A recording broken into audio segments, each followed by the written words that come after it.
Hello, hello. Ignacy from Portal Games. And this is the Podfather of Gaming, Stephen Bonacore. You are listening to episode 196. We're recording this on May 26th, 2021.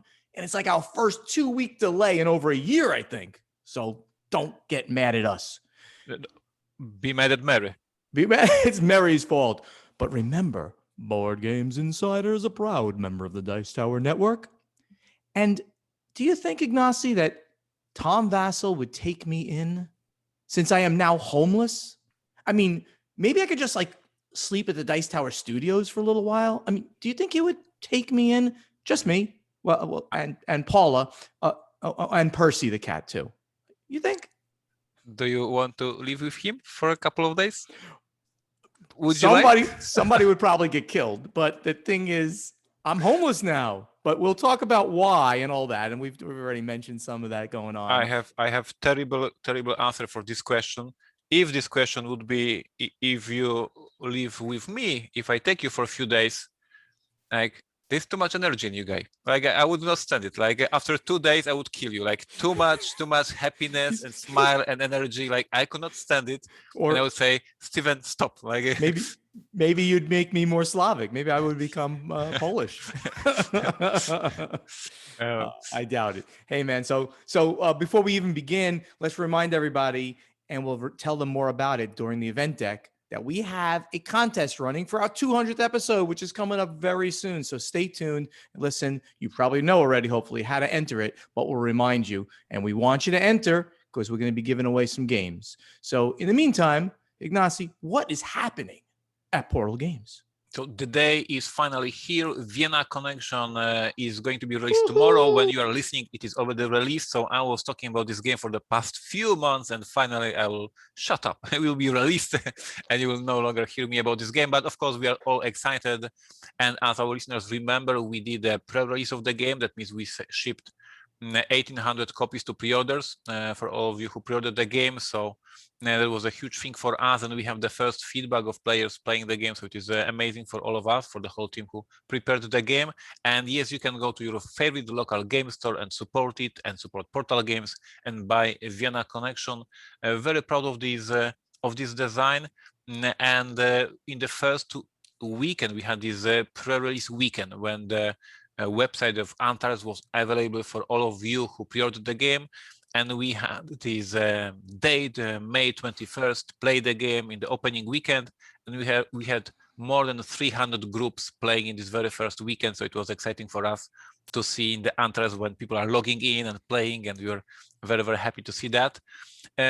I'm devastated that one of our fans of the game finished the whole campaign in 1 weekend. So I was designing this for 6 months, and he just played it all day long. And Friday, Saturday, Sunday, in the morning, Monday, I got an email from him. Congratulations, he loved it. He finished the whole thing in 1 weekend. And where's the next design from us? Dude, don't even start. He needs expansions now. Come on, put him out. It is so fulfilling, of course, to know that he got so soaked into the story that he wanted to finish it in the one sitting. But for me, this is always 6 months of work, and for you guys, it's a few hours, of gameplay, and that's it. Was he playing with the same group the whole time? Was it? I don't know. He just congratulated me that he finished the whole thing in a weekend, and he loved it, and he thanked the whole team. It was ridiculous. Awesome. So that's what's happening. So yes, if you like spy movies, if you like spy novels, go to your local game store and check out Vienna Connection. It's really amazing campaign taking place in a Cold War. So we are very proud of that. We sent last week to print cards for Dreadful Circus, our Bruno's Fight Duty game, our release for Essen this year. And now we are preparing files for the cardboard, for the rulebook, etc., etc. But the cards are already sent to print. By the way, this is not this part of the podcast, but the change in the time that the manufacturer needs to print products this year increased 50%. Really? Instead of 8 weeks, it was now it's 10 or 12 weeks because of the so much long queue. A line of the publishers who want to print. There's so much demand. There's so many people who wanted to print the games. It's terrible.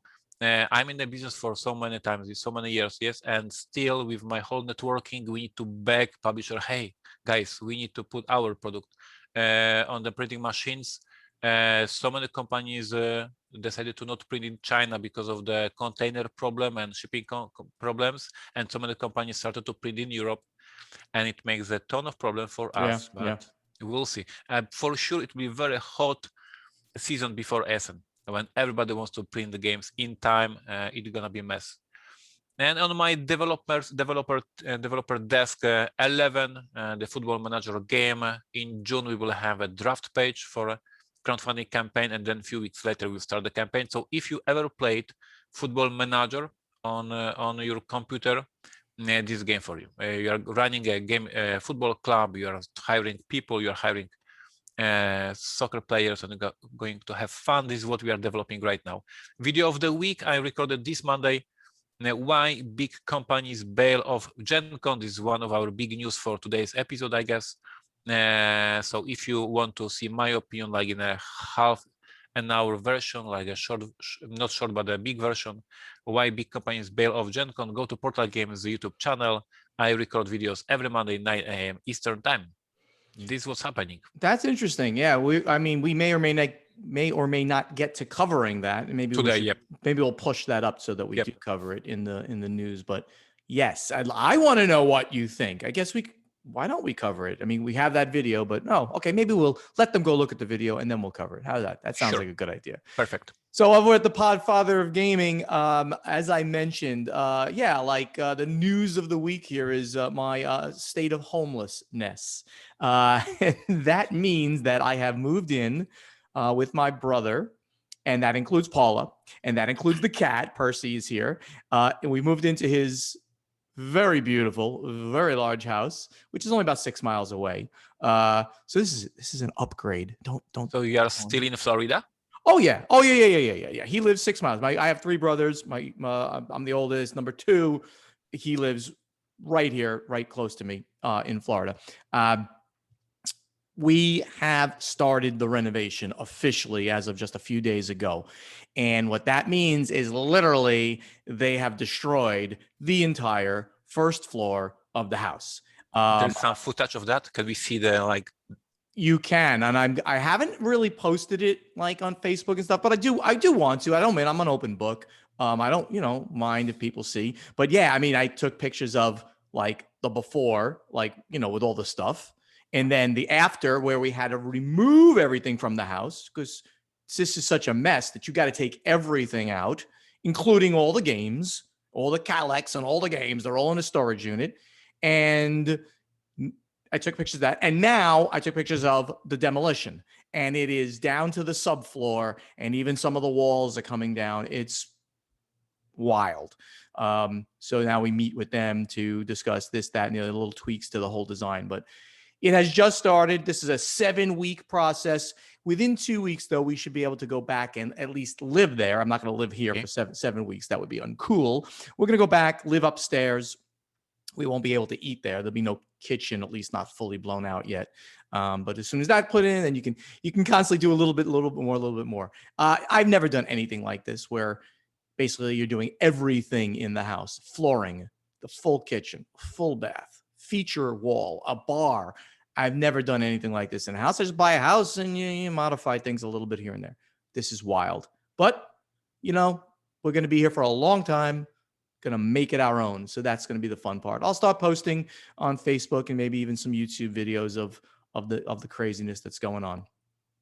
Meanwhile, of course, the world opening up as it is. Wonderful things happening. I'm going to be making some trips. I've mentioned I'm going to Vegas in a few weeks from the time this posts, about 2 weeks after that. I'm going to be there with my brother, the one from here, and a bunch of his gambling kind of friends. So we just have a boys trip there, and we have fun for like an extra long weekend. Great time to be had. Then coming back, and then in July, I'm going out to California to we're calling it CoreyCon. I've been talking about it at the happy hour, where a bunch of friends, people who've gotten together on the happy hour, basically, we've all decided And Corey has said we can come out to his house, and we're going out there and going to be doing a game. So it'll be like the first gaming event I've had in like a year and a half. Kind of cool.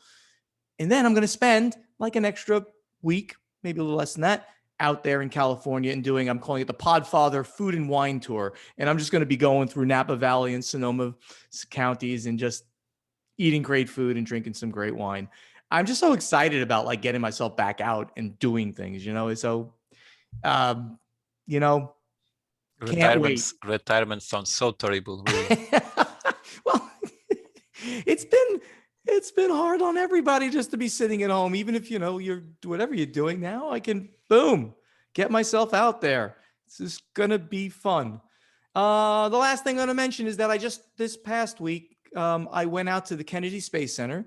That's here in Florida. Yep. It's a pretty long drive up there. It's like 2.5 hours to get there. Of course, 2.5 hours back. But they were launching this Atlas V rocket, which is one of the largest rockets that are currently in service. And they were launching this kind of, first warning satellite for the military. Awesome, awesome, awesome. I was so excited to do that. And I got there and I'm kind of waiting and they scrubbed the launch. So I didn't get to see it. I had to come back that day because I needed to be back here the next day. So it was a lot of driving, but I did see part of the Kennedy Space Center that I had not been able to see because we had gone up during COVID. And we saw the Mars 2020 mission launch back then in last July, but part of the Space Center's visitor center was not open yet. So we couldn't see the Apollo Center where they have a full-size Apollo Saturn V rocket, which is just amazing. They do such a great job of presenting things. It's a really high-tech, great presentation. If you're ever in Florida and you're in that Disney area, like Orlando, it's about an hour outside, 45 minutes outside of Orlando. Highly recommend going to see that. And that's it for me. And I can't wait to get back on the convention circuit. First thing is the gathering of friends in August, and then it's just all the conventions are opening. Gen Con's housing is about to open up. So people, if you're going to conventions, get ready. Here they come. Going to be fun. All right, Ignacy, let's go to the news and the event deck. As I mentioned up top, we are running a contest for our 200th episode, which is pretty amazing that we're on 200 episodes, right? You're going to get one entry into the contest if you ask us a good question in our Ask Us a Question thread in the Guild on Board Game Geek. You get a second entry if you record a video or audio and post it on either Twitter or Facebook with the hashtag BoardGamesInsider. And what we're going to win there is we're going to draw for two games from the Portal Games catalog. You can pick the game. Ignacy will just let you pick it, and he's going to ship it to you. Thank you, Ignacy, for doing that. I don't know if you saw, but we had at least one really cool video that got posted. It was in my feed. I think it was in your feed. And It said like, we were his heroes and we were his golden geeks, even though we didn't win. So I thought that was very nice of him. And yes, and I wanted to go a little bit with that because this video made my day basically. And let me explain. Yeah, because we record this podcast for so many years. And of course, we are discussing together. I'm talking to Steven. Steven talks to me. But there's this audience, these thousands of people who listen to us. And we never know how they look. We don't know them personally. And now seeing one of the listeners, like seeing him, his face, him talking to us, that was like amazing. Like, this is the guy I'm talking to during the recording. And now when I'm saying I have his face, in front of mine. Like this is the dude. He's listening to our podcast. He's having fun. So that was a super magical moment to see the face of somebody who is listening to the podcast. So once again, I want to encourage everyone, not even if you don't want to win the prizes, okay, forget the prizes, but let's just show your face, show where you are living, like what place on earth, because I know that we have these, worldwide reach. Like we have listeners in Europe, we have listeners in States, in Canada, in different parts of the world. Just send a picture or send a short video. Hey, here I am in Paris. Hey, here I am in, I don't know, Germany. Yes, that's so cool to see you, our listeners. So as I said, thank you, our listener, that he posted this video. And it was really, really cool to see somebody who's listening to our podcast. It was really cool. And you can see, I apologize for not knowing your name, sir, but it was a great short video. And you could see he was like from a Nordic country. And you can see like the red barn kind of in the background. It was really, really nice to see him and to see his face and stuff. So thank you so much for Yep. posting that. Definitely made both of us smile. And let's get right to the news now. We have some really interesting news here. We have Jeff Goldblum, famous actor. Guess what? Jeff Goldblum plays D&D because life finds a way. And the article says, we expect him to have a particularly high charisma. Actor Jeff Goldblum is joining the cast of a fan-made Dungeons & Dragons podcast called Dark Dice, created and written by Fool and Scholar Productions. The high-concept audio drama starts out as a traditional session of D&D, complete with dice and a dungeon master. Sequences are then cut, condensed, and performed with additional voice acting, original music, and sound effects. Episodes featuring the Jurassic Park actor will begin airing for free on May 12th, so you can go check this out right now. The announcement was made Wednesday by Deadline. Awesome stuff, man. I mean, it's they're showing a picture of him like as his dungeons, as his wizard character, right? Yes, he's going to be the elf, and he's doing like improvisation, like acting improvisation, doing all the voices, and I didn't listen it yet, but I'm sure it's gonna be super fun. Jeff is one of the favorite actors of my wife, Mary. She absolutely loves him. So even she was excited about this news, even though she don't play role-playing games. And it is me and Steven are so happy when we see these celebrities playing our games, that these celebrities discovering our hobby. That's right, absolutely. So check that out. It's called Dark Dice on YouTube. The next one is interesting. I clicked on it, but all of a sudden it launched a YouTube video here, Ignacy. So what is Demio, a dungeon crawler for VR? What's happening here? Yeah, so this is a very interesting crossover between video games and our hobby, board games. So this is the game that was released a couple of weeks ago. My employee Marek plays it, so that's why I learned about this news.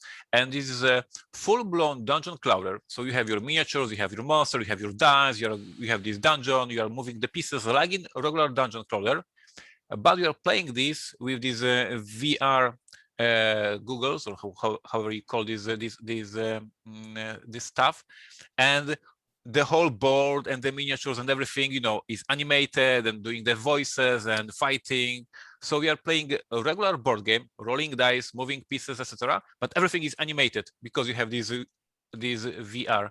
Very interesting for hardcore fans who love board games, who love dungeon crawlers, but also are in video games. This is like probably a dream come true. Like you can play dungeon crawler, but all these monsters are, doing noises and attacking you and charging. That's cool. I'm watching the little trailer here that you sent, and I can see it. It looks like a tabletop role playing game where you kind of move. Well, in a very beautiful animation, the character will move up forward if like it's moving, but then as it's moving, it's articulating. It's actually moving, and when you attack, it's swinging a sword or casting a really, really beautifully done.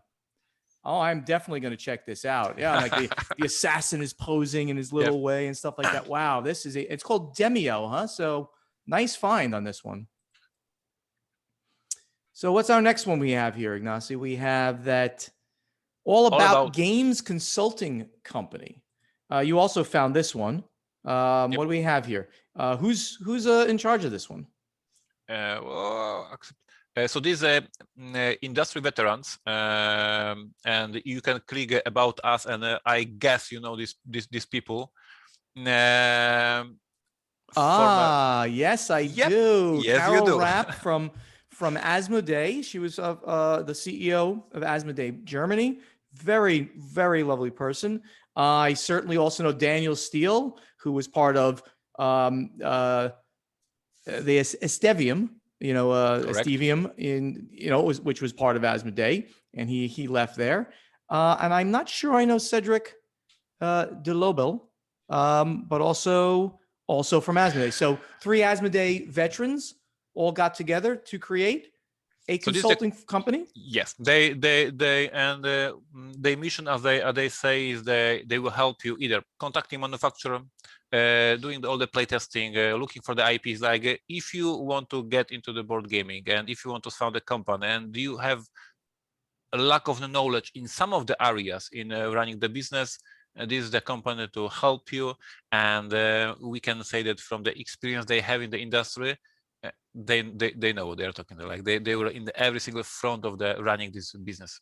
Absolutely. And yeah, they're giving like the list of kind of services like, manufacturing, market studies, recruiting, everything that you might want from a consulting firm for our hobby, which is really, really, really cool. And you're getting it from some people who have some of the biggest breadth of knowledge and with the biggest companies around.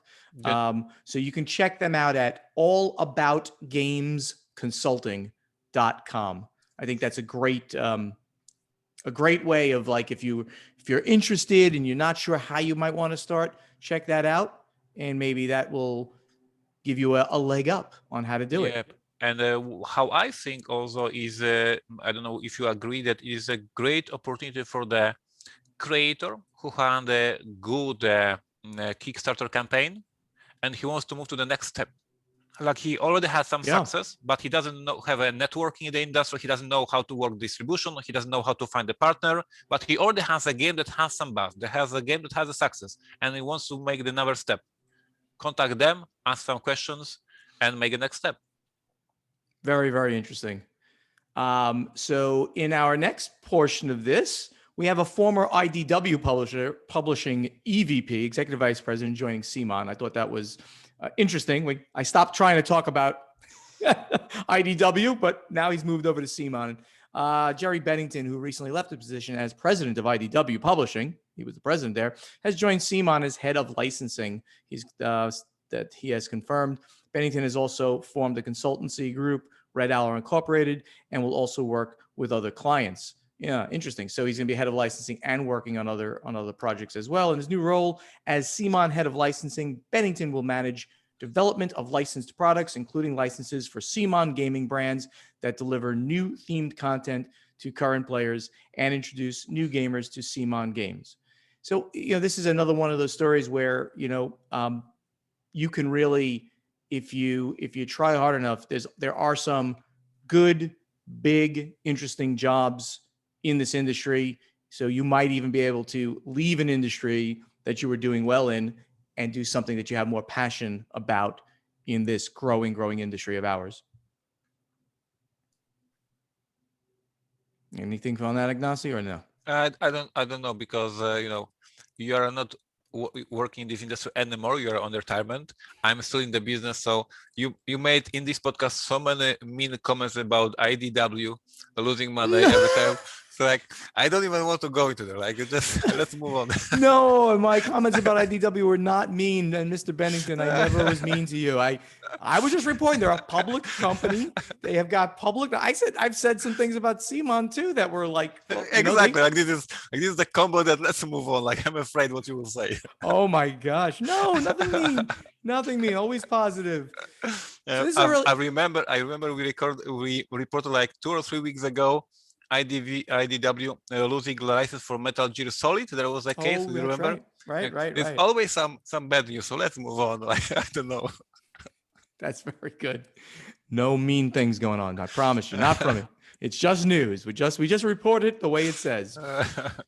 So some mass market merchants pulled Pokemon and sports cards off their shelves, or so we thought. The first thing we had on this was that Walmart and Target stores were removing these types of products from their shelves in unison. And ICV2 visited the stores and found that those displays were empty. And there were signs there that said, to ensure the safety of our guests and team members, effective May 14th, Major League Baseball, National Football League, etc., and Pokemon trading cards will no longer be sold in stores, physical stores, until further notice. And they were citing the fact that there was so much demand and I don't know if you know this, Ignacy, because I'm not sure we reported on this, because certainly the sports trading cards are way out of our realm, but Pokemon is right there on the edge with Magic. There's so much demand for these products that people are literally just like, as soon as they'll wait in the store for the shelf until the guy shows up and jump on it. Yep. Jump on the product and run out, and they'll like bring people with them to like bang away kids and other people. You're not getting it, I'm getting it. So it would becoming a dangerous situation, actually, because they would then get that product and flip it. They would either, there's different ways of flipping the product on eBay. There's things called breaking, where you open the packs live and you can have people can prepay for like all of the Yankee cards in there or something like that. There's just ways of people like making tens of thousands of dollars on some of these products. Like you can buy one box and you can make $10,000 on it. It's crazy. So Walmart and Target said, okay, you've screwed it up for everybody. Now you're not allowed to. We're not going to be selling it here. Guess what? Walmart then said that their in-store signage was incorrect, like a day later. Walmart said that in-store signing instructions and merchandisers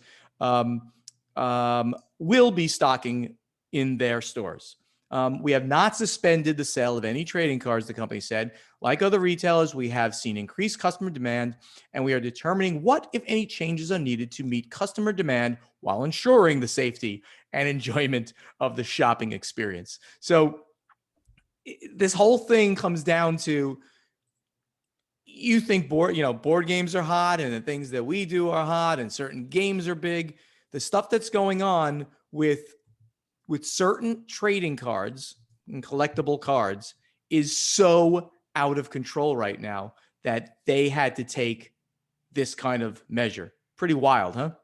I saw many stupid videos on YouTube because it really becomes viral, and it is terrifying, and is exactly what you described. I saw on some videos like adults just running into the store with this card and like charging towards the shelves, the cars, and just grabbing them. Insane. It's insane, and this is not healthy. That's for sure. Very strange. Yeah, not healthy. Hopefully they can work it out so that people do stay safe, and hopefully the manufacturers of these cards start, they're trading. They've become the especially on the sports card side of the industry. Sports cards had like no value for the longest time. All of a sudden, they have created a new demand for their cards based on product scarcities and things like that.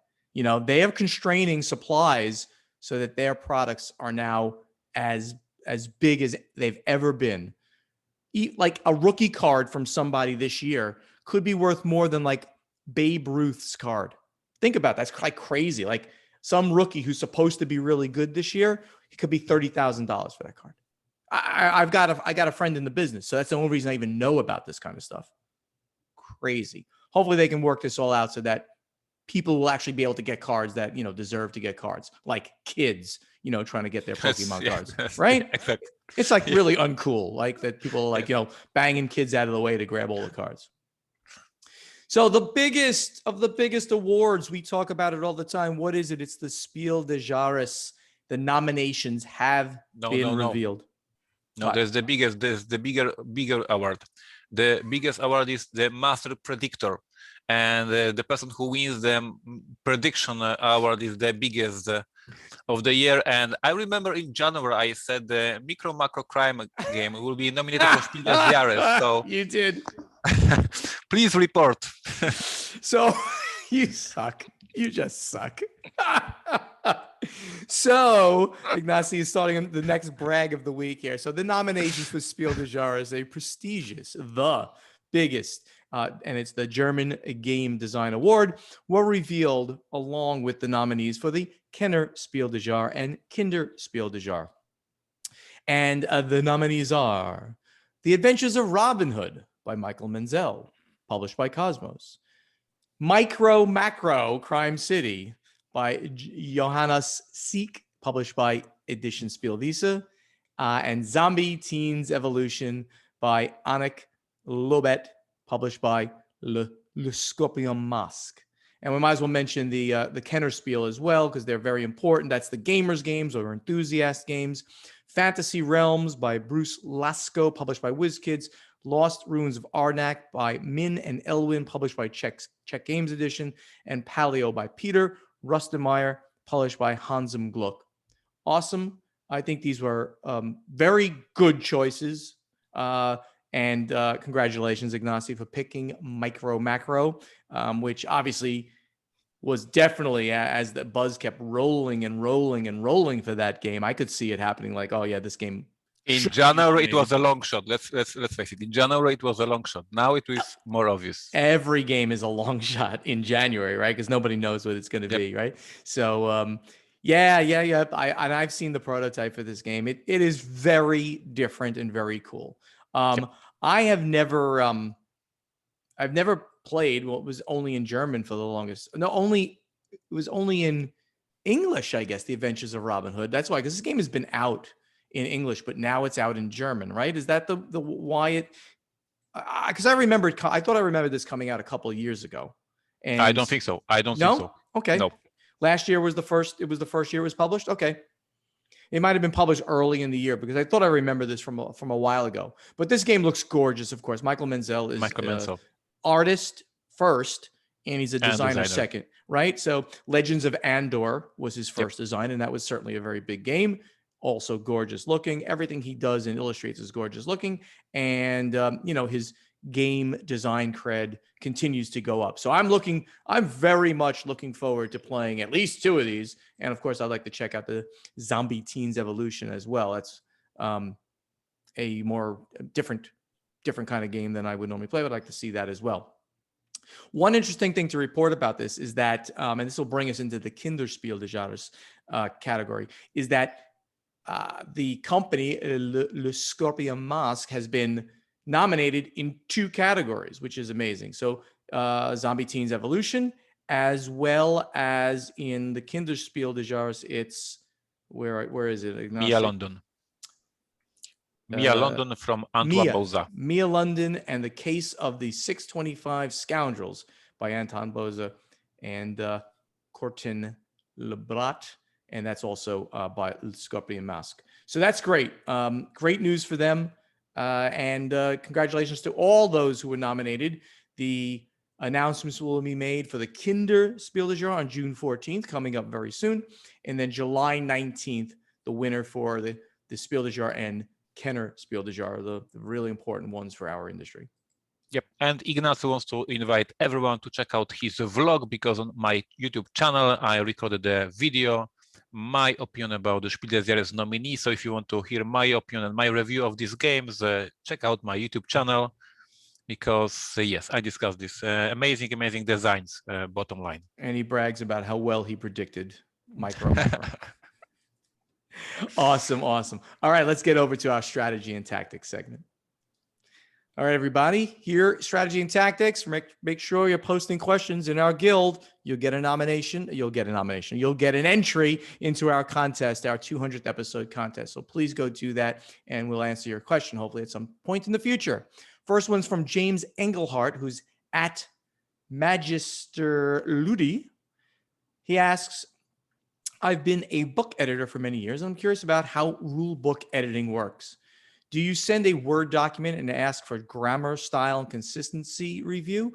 Or do you send the draft rules and prototype so the editor can make sure that gameplay is accurately described in addition to the grammar, style, and consistency? How important is this editing step for your companies? And do you have a different process for rulebooks of foreign publishing partners? Yeah, Ignacy, this is like one of those like really big questions, right? And everyone struggles, Portal Games, right? You've admitted you've struggled many times with how rule books have turned out.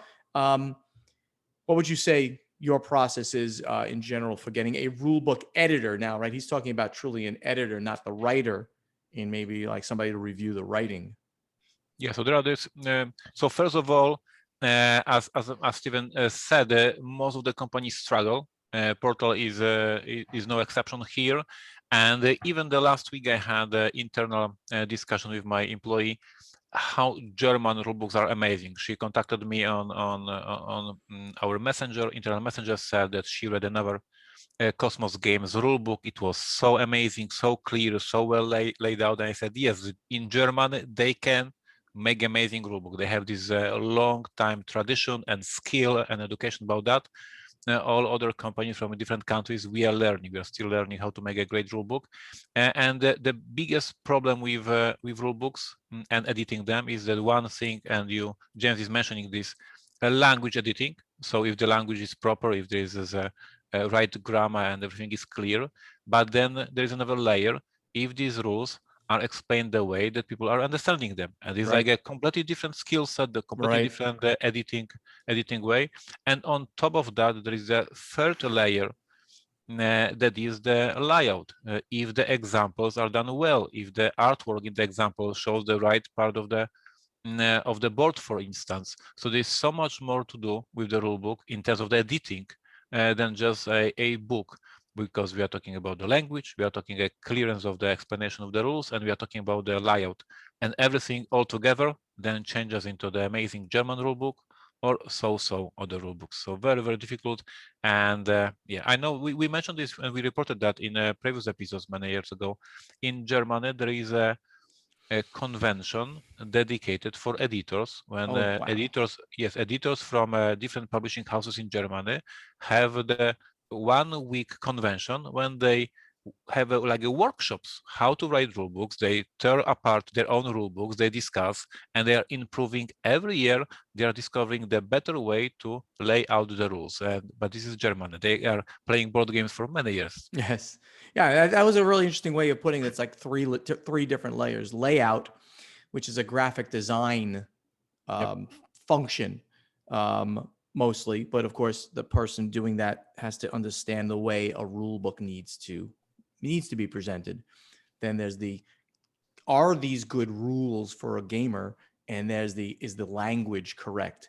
And at Stronghold Games we had a style sheet so that all of our rule books would go and comply to this style sheet, and we had an editor on staff that would go through and do that. But we'd also want to have a hardcore gamer that was specific to that style game check out the game. Like I always had Paul, my friend Paul Inkeo, always did the heavy Euros. Did he understand? If he understands how these game plays, then I know there's going to be a good set of rules. Yep. So and my editor was TR Knight. Shout out to both of those guys who are just great people and helped me a lot. Next question from William Cook, who's at William Cook, amazingly enough, on Board Game Geek. How much does the kind of game you personally enjoy playing influence the games you end up publishing? And we've talked about this many times. And I've always said that I might not necessarily want to play a style game, but I know that there's a market for that kind of style game. So while I know that I'm not a heavy Euro player, I published quite a few heavy Euros because I know there's a market there, and I can tell a great one from a mediocre one. So that's why I like Lacerda games, and I publish them into my catalog, and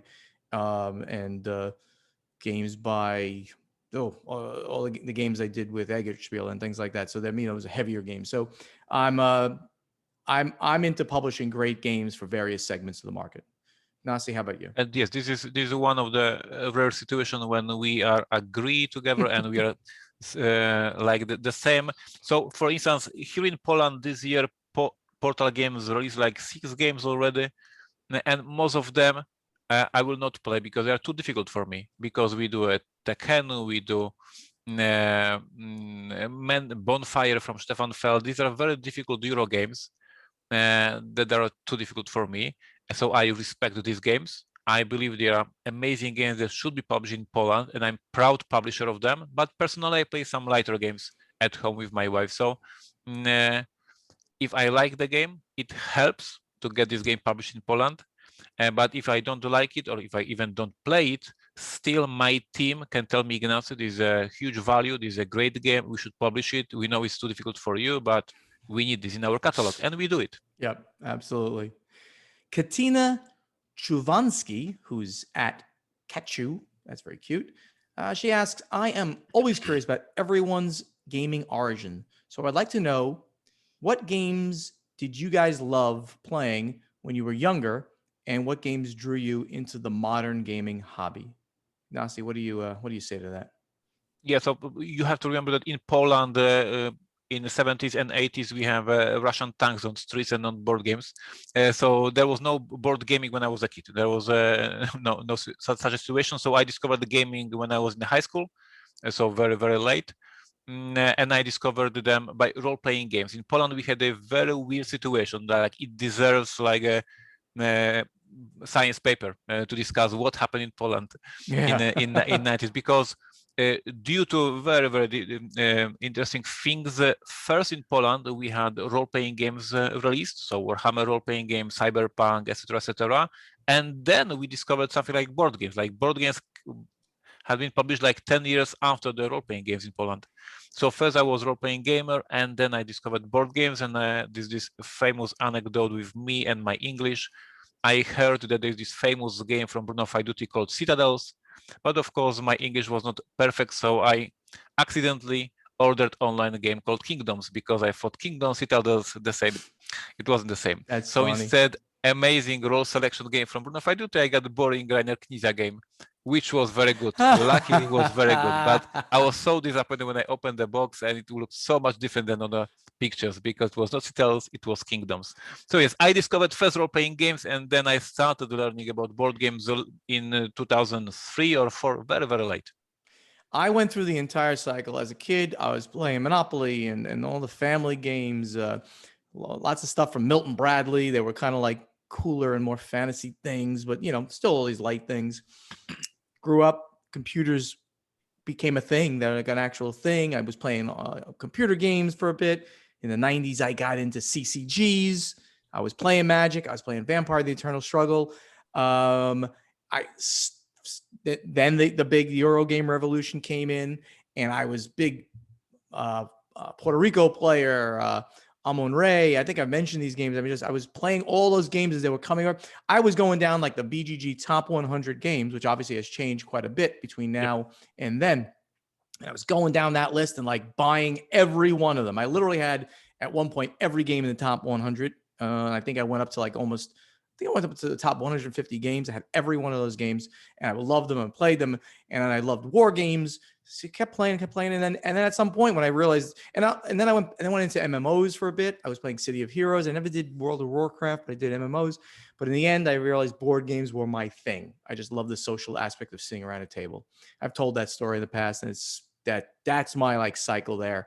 And then of course, I was watching the market and thought I could maybe do this myself and bring a little more discipline to publishing. And the rest of that is history. Lance McFarlane, he's been a contributor many times. He's at Lance TX12. He's from Texas, obviously. What are each of your favorite games to play from your respective catalogs? What is your favorite board game city? Favorite place for a convention? City with your favorite game shop, etc. He wants all of our favorites, Ignacy. What is your favorite game from your catalog? From my catalog? Yeah. Oh, it's difficult because I have some of my designs, so I would pick some of my designs. You better of course, say that. But yes, if other games lately, because of course it changes, but lately I was playing a ton of Barrage from Cranio Creations. Here in Poland, we are designing this. We are publishing it for Polish market, so it's an amazing game. But our catalog in Poland is so vast that I could pick Blood Rage or Avalon from Indie Boards and Cards and so many great games. It's hard to pick a favorite one. Yeah. How about you want to continue? What's your favorite board game city? Interesting. Probably a place you go to play board games occasionally. Could be in your country, could be somewhere else. Can be favorite village. I've been at Bruno Faidutti convention, and it is a very, very small village somewhere in France. I have no clue where it is. It is south of the Paris. In place in the no maps. GPS is lost. And it's a very small village. Beautiful buildings, beautiful church, like this old school, like you're feeling like in a Warhammer role-playing game session, like all these old buildings. And in the middle of the village, there is like a big old barn changed into something like a hotel or something like that. And there's a convention. And each year there is Bruno Catala and Bruno Faiduti and Antoine Bauza and Serge Lagette and all these French famous designers playing for the whole week. Board games. I had the honor to be invited there a couple of years ago, and since then I'm coming every year. That might be my favorite village in board gaming. There you go. I think that's a great answer. I think my favorite game in my it's hard not to say Terraforming Mars, right? But that's obviously a bigger experience, which I love. That's Yep. my weight. That's my weight kind of game. It's a medium weight kind of game. But I play a lot in my catalog. I have played and demoed because it's so much fun. Is Flamme Rouge. I just love it. I mean, it's just and you can basically play it with everyone, including my non-gamer brother fan here. I mean, he has even played it and loved it and won. As a man, he likes to win too. So that certainly is up there. Those are my two favorite, and my roll and writes, because they're just so easy and fast, and you play them in like 20 minutes or less sometimes. Favorite board game city? This is it's I gotta tell you, it's probably Indianapolis. I've had so many great memories from being there for Gen Con, and eating out and drinking out and stuff like that, and seeing all old friends, and I just can't wait to get there. Favorite place for a convention? It's going to be there, or it's going to be Essen, right? It's going to be one or the other. I'll give that one to Essen then, because I gave the other one to Indianapolis. Favorite game shop? That's a hard one, because I never had a game shop like close enough to my house that I spend time in. I can give a name of the shop that blew my mind when I visited. It's in Seattle. It's a Mox Board Gaming. Oh, yeah. Oh my God, that's amazing. I took my iPhone and I recorded the whole shop so I can show my friends in Poland how the professionally run, extremely well equipped and staffed, amazing shop. Mox Board Gaming. If you're visiting Seattle in your life, go there and enjoy. Absolutely an amazing shop. I agree with that. And I think really the Seattle game shops, there's several of them that are just the highest quality, and they're all pretty close to not like on top of each other, but 5 miles away from each other. So if you're in this neighborhood, you go here. If you're over here, great city for board game shops. So yeah, kudos to Mox Boarding House and the other places in that area. Brent Colby, who's at Brent Colby, he asks, original IP versus licensed IP. Hey guys, assuming all things equal, would you rather create your own IP or work with a licensed IP? Personally, I have a natural deterrent for games in popular culture settings. For example, I would rather play in an original science fiction or fantasy world than in a Star Wars or Lord of the Rings. Okay? Many popular IP-based games have been critically acclaimed, but for some reason they feel less creative to me. And thanks, guys, for the great podcast. Thank you, Brent. So would I rather create my own IP or play with a licensed IP? Well, it's almost moot, the question, because I haven't really worked with licensing. So obviously I've done only, internal. The designer brings the world setting. Ignacy, I assume you like to create your own settings versus actually grabbing an IP, though of course you're doing Dune soon, but what's your preference on This is very interesting question, because when we do a Hiroshima games, I can come up with any idea I want. I'm designer, I'm the owner of the IP. When I say dogs can fly in Hiroshima, they will fly. I said it. So of course it gives me so much flexibility and so openness to design.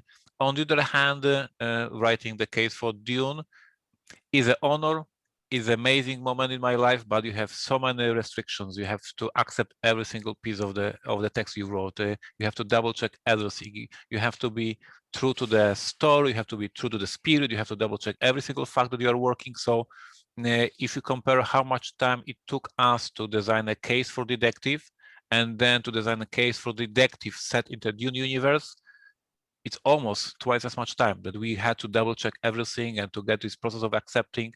So I will always remember that I was doing a Dune. Is a great item in my catalog, and I'm very proud of that.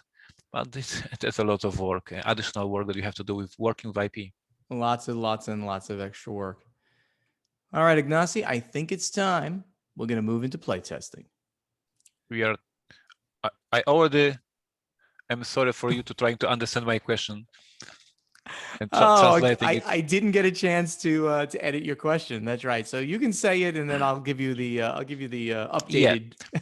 So my question today is how board gaming influences your life. Like if there are any moments in your life like you feel, okay, I'm geek, like a regular person, my coworkers would act differently in that situation, but because I'm a geek, because I'm a gamer, I'm doing something crazy. And I put some of examples here for you to understand what I mean. For instance, do you have a zip box that you use in board gaming, also in the kitchen to keep your, like, I don't know, whatever, like, or maybe you have your dining table, but when you were picking your dining table at home, you were checking if it fits the Twilight Imperium 4. Or there are any other crazy things that you do because you're a geek. And this idea for the question came to me a couple of days ago because there's a new season. We are finishing the spring. Hopefully at some point there'll be a hot weather here. And I was thinking that the seasons, for me, they're more important with convention. Like there's a convention season that we are after Nuremberg, then we are around the gathering of friends around the moon, and then we are slowly approaching origins. And seasons for me, I'm so twisted in my mind, are the convention seasons, not the weather seasons.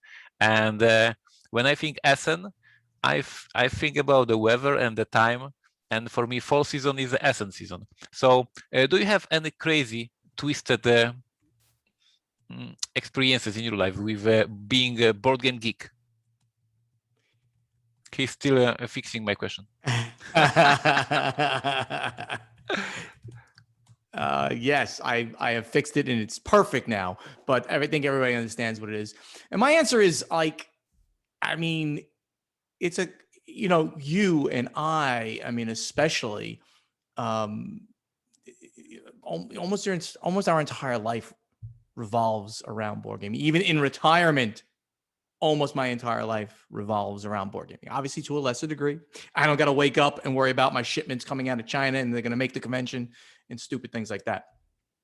But now that the different things that you kind of mentioned here, like calendar, like I'm planning there's like 10 trips between now and the end of the year I'm going to be doing, give or take. I don't know. I didn't even count the number. Every one of them at the moment, every one of them has to do with board gaming. I mean, I'm going out. Well, okay, not the one to Vegas, no board game.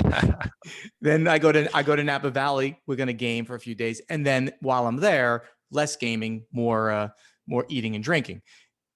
And then I go to the Gathering of Friends. And then I go to Gen Con. And then I go to Origins, and then I go to Essen. So it's like just the whole calendar of my life is around these conventions. Exactly. Right? Crazy. Is that may not continue forever, but it certainly is this year. I want to be back there. Yes, obviously I my only dining table in my home right now, or when the home finishes, the only table I will have is a game table. It's a dining room table that opens up and it's a game table. So that's it. Literally, it is important to me to have a dining table, but it has to be a game table. I was thinking about upgrading it, but it's a pretty good table, so I'm going to keep it that way. And while I don't think that I have special Ziploc bags, I certainly have every possible. Got the snack bag, got the sandwich bag, got all that, and they just are also good for like, hey, I need some small bags. Oh, I need some large bags. Bring the quart size bag over. They're all there. I have an example from today morning, like this, after the question I came up. Mary bought a food for our cat, and this food, for our cat is like in a plastic container, and she shows it to me. Look, it is good for the components when you play board games, and she saved the container. I mean, we are geeks. Like this is so crazy. That's awesome. So it's like, yeah, and I've thought of that too. Like all of a sudden you get something and it's like, oh, that's a perfect container for dice or for this or for that. So everybody listening out there, Ignacy right now is going to create a thread on Board Game Geek. He's going to copy my very improved English into that thread. Go over to our guild on Board Game Geek, find our play testing thread for this question, and post your answer to it and discuss. How has board gaming influenced your life? Tell us all the crazy ways that it has influenced your day-to-day life. Meanwhile, final scoring. Thank you all so much for listening, and help us spread the word about this podcast by telling your friends to download Board Games Insider wherever they like to get their podcasts.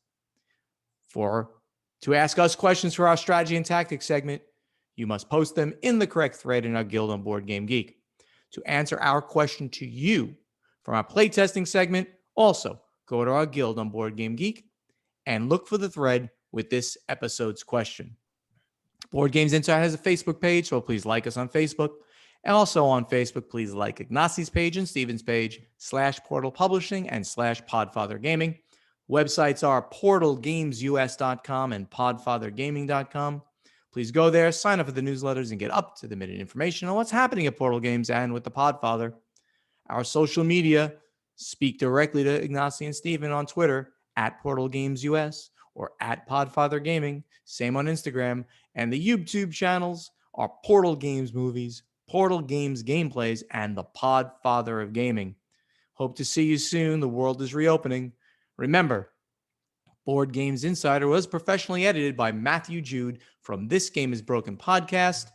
And if you'd like him to edit your podcast, contact him on Twitter or email him at thisgameisbrokenpodcast@gmail.com.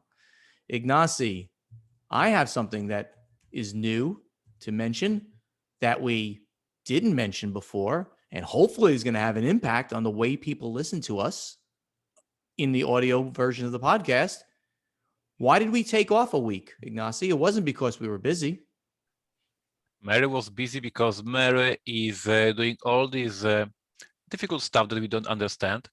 And she promised us that she will move all the things to a new server that is quick, awesome, and will make you download the podcast much easier. So we are improving our technical things. And to be honest, Mary is doing that for us. That's right. So Mary, after the complaints were coming in to me that it was taking forever to download things, and we had to actually reduce the quality of the podcast by a little bit. Now, you probably didn't even notice that, but there was more compression on the podcast because the files were too big for the current server. Mary, I told Ignacy, and Ignacy said, "Mary, go do this." And we're now migrating all the files and going to improve the quality of the audio itself as well as we do this. So download speeds should improve dramatically. Quality of the podcast the actual audio quality, less compression will improve. Thank you, Mary Chevychek, who is awesome. Ignacy's wife is awesome. And of course, she works for Ignacy, and it's going to help us and help everybody out there who listens to the podcast. Thanks, Mary, for doing that. And hopefully everybody will say, "Hey, fast download. You guys are great." We'll see. Yep. Or nobody will notice. And don't send to us emails that you want my accent to be improved, but this is impossible. We can get you English lessons. Or maybe get me Polish lessons. We'll see what happens. All right, everybody. Yeah, it would be. All right, thanks for listening. Excuse me. We will see you next week. Bye now. Thank you. Bye-bye.